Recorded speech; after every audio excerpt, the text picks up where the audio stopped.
guys like spool noises? Oh wait, windows up. Let me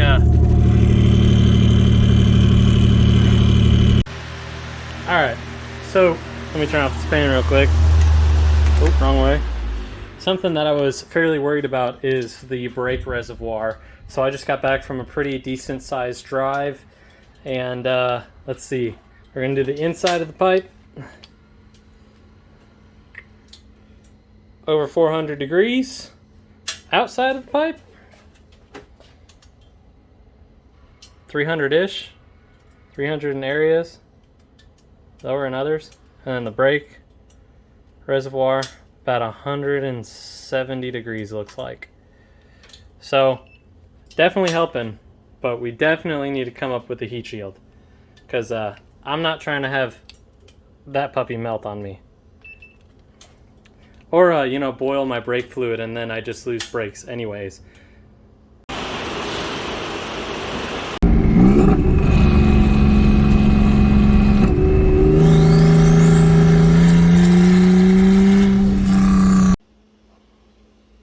What a familiar piece off my old show. Time to replace this thing. Bruh. Well, battery's still extremely solid. Working great. Got the little strap on there, you know, extra safe. Now we got this on. Sorry, kind of tight working areas here. But need to zip them down. And I can definitely tell that I drilled some holes wonky, so sorry Dadmobile on that one for for selling you a car with some homemade parts on it. But I'm glad to have this back. This is from Dadmobile. I think I mentioned that earlier, but he bought my old show roller and was gracious enough to send this back to me. So I'm gonna zip it on now. Now I can see all of the intercooler, and it's solid as fuck. I mean, frick, solid as frick.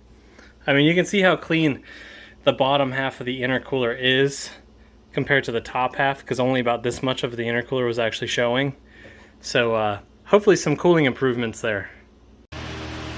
Time to go under the parts car of shame, where it belongs. So my last one had cut triangles here, but I don't know if I'm trying to do that. But a lot more of the intercooler is accessible now. Man, what a productive day. An alignment. We got the crash bar installed. We got a heat shield made so I don't boil my brakes at some point, which actually this heat shield has been absolutely insane. I actually measured the master cylinder, which right down there, and after a decently hot 100-degree Midwest day, and it was like 300 degrees, which the boiling point of brake fluid without any water in it is like 440 degrees. So kind of getting there as far as you know, just boiling my brakes and then, you know, having a squishy brake pedal. But this heat shield has been sick. I drove it back home last night with this on, and the outside right around in here was about 300 degrees, and then the master cylinder temperature was only 130 degrees, which is a humongous improvement. So some safety additions there. We've got the intercooler's way open now. You can see that little bar in there. It's kind of hidden off, but got some nice little improvements there. We also have now the OEM, it's like the front splash guard with the lip. I've got to take off, there is actually a tow point that was put onto this vehicle right there. I'm not sure why this was taken off, but I think this is why I have so many heat soak issues as far as like driving around on a 100-degree day, because when the air is going in to the front of the car, I believe it kind of takes the path of least resistance, which is not through all of the radiators, you know, the intercooler, the AC condenser radiator, and the radiator. It just ends up going straight down right there, and this will allow the car to be kind of ram aired as far as the front end goes, so that this will go through into the engine bay and then not have near as many heat soak issues. Plus, we're gonna look more low because we'll actually have the front lip on it. So heck yeah to that. Tow hook removed. Time to put that puppy on. Oh, once that straightens out in the heat, that's gonna look so much better. I knew the car was missing something when I bought it. Hopefully I won't push through the brakes anymore, and I'll actually be able to launch this. Probably gonna have to turn these new rotors already because the stock brakes have kind of already made some wear lines, but I've got Dadmobile's same pads he had on his, so I figure, you know, I'm not matching them anyways. I'll probably have to get some new rotors and turn these if I can find a person crazy enough to turn some slotted rotors. But you know, not too bad. I'm gonna tighten everything up, and then I gotta actually take off the old one still. And then I've got a brake bleeder machine, so I'm gonna do a full brake fluid exchange. Being a BG rep, I've got kind of access to that kind of stuff, so that's a giant help for sure.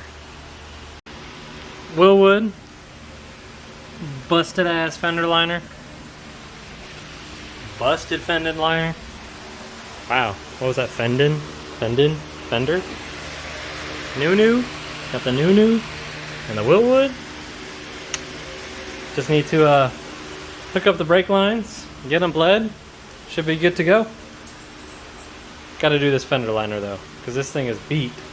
So I think because it didn't have this under tray right there, that this side, because it bolts to the under tray, was just flopping and running into the tires. Same on the other side. That's why that one's also burnt up too. But got the car on all 4 jack stands for the brake fluid flush that we're gonna do, and probably lower down the rear a little bit more. So I figure I'd take the next 15 seconds and talk about this car. This car will never see daily use again. So as far as amenities and nice interior components, full race car, guys. Full race car. So while I didn't pick a Mustang or a Camaro or a Corvette to do this in, same thing applies here. And I guarantee in the comments there'll be somebody like, why would you pick a Taurus to go fast in? Or go quick in, or make a race car? I mean, because I wanted to, okay? Damn, chill out. So the Willwoods are fully operational now. I did a little test, was able to build a little bit more boost off the line. Need to do a more extensive kind of brake boost going, but I got the nastiest pull I've ever done. So with the hood stack, the turbo is a lot more efficient because there's not that muffler and all the rest of the pipe causing a little bit of restriction. And the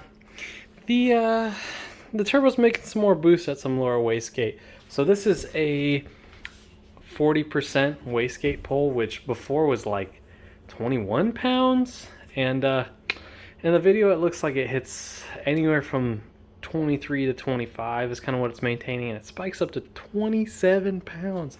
Freaking insane. But I figured I'd give you guys a quick little recap, and then I'll show you this video. We got the brakes done, got the brake shield, hood stack, crash bar, alignment, fender liners, under tray, kind of, half of it, but pretty freaking insane. And this pull is crazy. Watch this flame at the end. At the very, very end, there's a giant flame.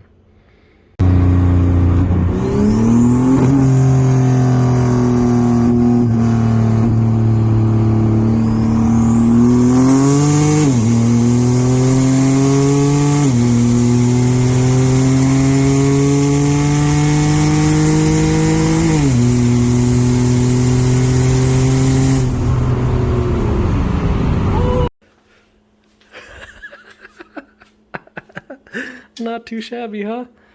I didn't even melt anything. Didn't even melt anything. Oh.